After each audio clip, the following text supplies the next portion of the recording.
जब भी हम लोग कंक्रीट का काम करते हैं, चाहे वो कॉलम हो, चाहे वो छत हो, चाहे वो बीम हो, चाहे रिटेनिंग वॉल हो, तो अब उसमें कितना दिन तक पानी देना चाहिए, मतलब पानी की तराई करना चाहिए। आज हम उसी के बारे में आपको बताएंगे।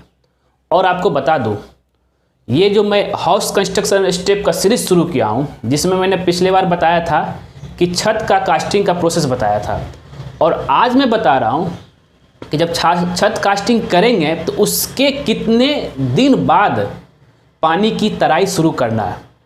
और मेरा हाउस कंस्ट्रक्शन स्टेप का 24 पार्ट है, और इसमें है curing time for concrete slab, मतलब कितना समय होना चाहिए। और इसमें मैं बताऊंगा कि भाई इसको करेंगे कैसे, इसका मेथड क्या है। अब तो मैं तो बोल दिया कि छत को क्यूरिंग करना चाहिए, छत में पानी डालना चाहिए, लेकिन कैसे करेंगे? अगर पानी उसमें डालेंगे तो पूरा प्लेन जगह रहता है, वो तो बह जाएगा। तो अब उसको कैसे करना है, वो सारा चीज़ आपको हम बताएंगे, और कितना दिन तक करना है। तो सबसे पहले हम आपको बता दूं कि जैसे ही जिस दिन आप कंक्रीट किए, कंक्रीट पोरिंग किए छत का, उसके नेक्स्ट डे से आप क्यूरिंग शुरू करेंगे। अब क्यूरिंग करना कैसे करना है, उसके लिए हम आपको सबसे सस्ता उपाय बताता हूँ। सबसे पहले क्या करना है कि जिस जगह पर जो एरिया छत कास्टिंग हुआ है, आप सुबह सुबह जा कर के चेक कर लीजिए कि भाई वो ड्राई हुआ या नहीं हुआ। क्योंकि ज़्यादातर नॉर्मली केस में क्या होता है, ठंड के मौसम में कंक्रीट को ड्राई होने में थोड़ा सा समय लगता है, लेकिन जब गर्मी का महीना होता है उस समय कंक्रीट को ड्राई होने में समय ज़्यादा नहीं लगता है। वो 10 घंटा या 12 घंटा के बाद वो ड्राई हो जाता है। लेकिन ठंड के मौसम में वो ज़्यादा आपका 24 घंटा भी ले लेता है। तो इस वजह से आप सुबह जैसे जाएंगे, आप कंक्रीट चेक कर लीजिए छत का कि भाई वो ड्राई हुआ या नहीं हुआ। अगर ड्राई हो गया है तो उसके बाद प्रोसेस आता है कि उस पर पानी डालने का। तो सुबह सुबह जब आएंगे तो एक बार ऐसे ही नॉर्मली पानी आप डाल दीजिए, ठीक है। पानी से उसको भिंगा दीजिए, और उसके बाद पहला तरीका क्या है कि पॉन्डिंग करके, पहला तरीका मैं आपको बताता हूँ पॉन्डिंग। अब पॉन्डिंग तरीका क्या है? पॉन्डिंग में क्या होता है कि आप सीमेंट और सैंड का मोटर बना करके उसको एकदम हल्का, ज़्यादा हार्ड नहीं बनाना। आप सीमेंट क्वांटिटी कम दीजिए और बालू क्वांटिटी ज़्यादा दीजिए, जिससे बस इसको है घेरना, जिसको हम लोग बोलते हैं पॉन्डिंग, मतलब घेरना है चारों साइड से जितना एरिया आपका स्लैब कास्टिंग हुआ। क्योंकि जब तक नहीं घेरेंगे तब तक पानी कैसे उसमें रुकेगा। तो पॉन्डिंग में ही है, तो आप सीमेंट और सैंड का और पानी मिक्स करके आप उसको मोटर बना करके और उसको चारों साइड से घेर दीजिए, जितना बड़ा एरिया आपका है। घेरने के बाद जब वो चीज़ आपका 4 से 5 घंटा बाद वो ड्राई हो जाएगा। 4 से 5 घंटा के बाद ड्राई होने के बाद, मतलब आप सुबह सुबह जैसे जाएंगे तो वो काम पहले कर लीजिए। उसके बाद सेकेंड हाफ, मतलब कि 2-3 बजे के बाद जब वो ड्राई हो जाएगा, उसके बाद तब उसमें पानी डालिए। नहीं तो अगर आप बिना सूखे हुए अगर उसमें पानी डालेंगे पॉन्डिंग स्लैब पे, वो क्या होगा कि जो मोटर का जब घेराबंदी किए हैं, पॉन्डिंग किए हैं, वो पूरा टूट जाएगा, फिर पानी आपका बह जाएगा। तो इस चीज़ का ध्यान रखिएगा। तो जैसे ही आप पॉन्डिंग करेंगे तो फिर उसके बाद उसे पानी भर दिए। पानी भरने के बाद अब उसको कितना दिन रखना है वो मैं बाद में बताऊंगा। सबसे पहले इसका मैं दूसरा तरीका क्या बताता हूँ। दूसरा है जूट बैग। जूट बैग आप देखते होंगे, जिसको आप सूती बोरा भी बोल सकते हैं। दूसरा तरीका ये है कि आप सूती बोरा ले आइए, सूती बोरा को पूरा बिछा दीजिए। बिछाने के बाद तब उसके बाद उस पर पानी डालना शुरू कीजिए, क्योंकि सूती बोरा में क्या है कि पानी का क्वांटिटी उसमें लगा रहता है, उससे क्यूरिंग आपका होते रहेगा। 2 तरीका मैंने बताया। और या नहीं तो तीसरा है कि बहुत लोग क्या करते हैं, ब्रिक का घेरा बना देते हैं। मतलब समझिए कि किसी भी तरीके से आपको पानी को छत पे रोकना है, ये चीज़ सोच के चलिए। यहाँ तक तो क्लियर है। अब बात करते हैं कि भाई सब कुछ तो बना दिए, तो अब इस क्यूरिंग करना कितना दिन है। बहुत लोग क्या करेंगे कि बस 1 दिन या 2 दिन बस पानी दे दिए, बस ऐसे ही बिना पॉन्डिंग किए बस हो गया क्यूरिंग, और यहाँ तक तो ठीक है। और उसके दूसरे तीसरे दिन जो है छत पे काम करना शुरू कर देते हैं। ऐसा बिल्कुल नहीं करना है।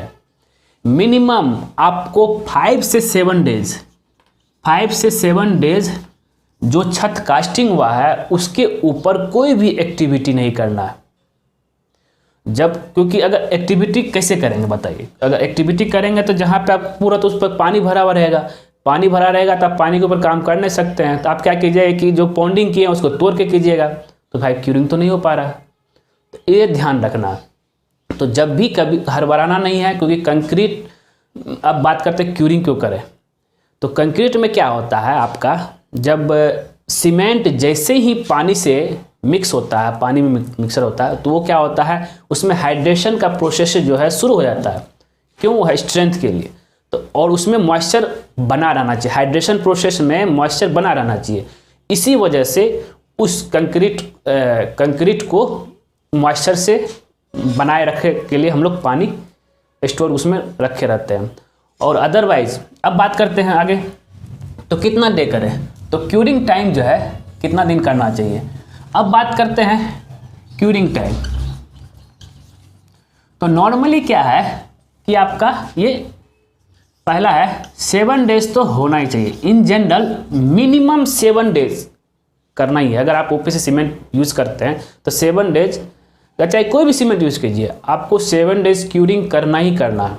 अगर हम साइट की बात करें, एज पर एक्सपीरियंस की बात करें, तो नॉर्मली ज़्यादातर जो है 7 डेज प्लस 7 से 10 डेज लोग करते हैं क्यूरिंग।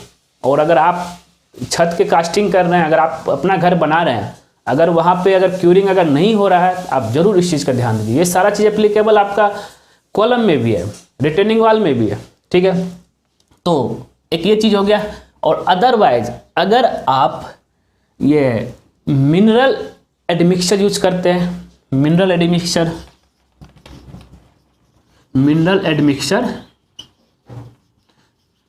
या ब्लेंडेड सीमेंट यूज करते हैं, तो इस केस में क्या होगा, आपको ये 10 से 14 डेज आपको क्यूरिंग करना है। एडमिक्सचर, कोई भी एडमिक्सचर आप यूज़ कीजिए, चाहे ब्लेंडेड सीमेंट यूज़ कीजिए, इसमें आपको 10 से 14 डेज क्यूरिंग करना ही करना है।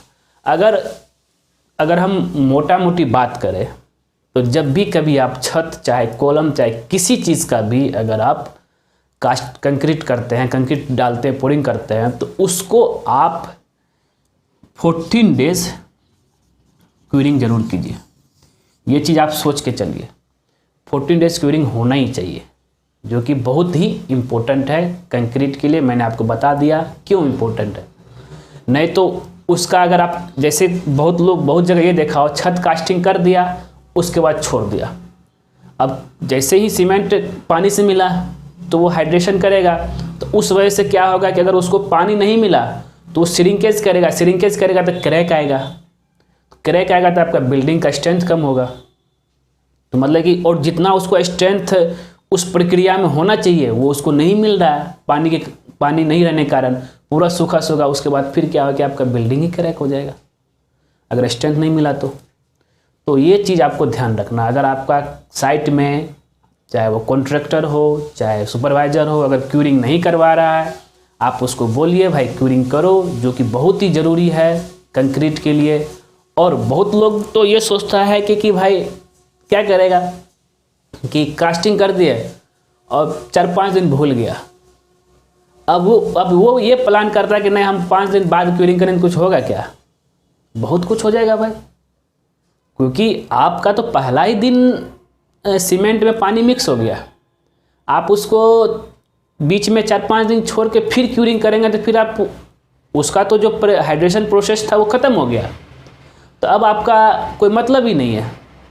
तो इसलिए जैसे ही कंक्रीट कास्टिंग करेंगे उसके 24 आवर्स बाद ये प्रक्रिया 7 से 14 डेज तक चलना चाहिए ही चाहिए। ये चीज़ क्लियर है?